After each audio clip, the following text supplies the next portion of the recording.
एक सत्यवान नावाचा व्यक्ती नेहमी सत्य बोलण्यासाठी खूप प्रसिद्ध असतो. एके दिवशी तो ध्यान करण्यासाठी गावाबाहेर एका पडीक सुमसान घराच्या अंगणात शांत बसलेला असतो. अचानक तिथे पळत पळत एक जोडपं येताना त्याला दिसतं आणि त्वरित त्याच्यासमोर ते पडीक घरात जाऊन लपतात.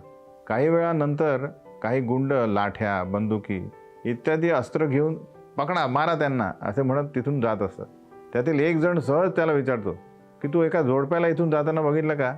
आता सत्यवान विचार करतो की या जोडप्याने काय गुन्हा केला आहे ते मला माहीत नाही. कदाचित ते निर्दोष असतील किंवा गुन्हेगार. पण मी जर आज यांना त्यांच्याबद्दल सांगितले नाही तर माझे नाव सत्यवान राहणार नाही. म्हणून तो त्यांना सांगतो की एक जोडपे थोड्या वेळापूर्वी या घरात लपताना मी बघितले. ते त्वरित त्या दोघांना पकडतात आणि सत्यवान समोर त्यांचा वध करतात. सत्यवानचे वागणे योग्य होते की नाही आणि का, हे कृपया मला कमेंटमध्ये लिहून सांगावे.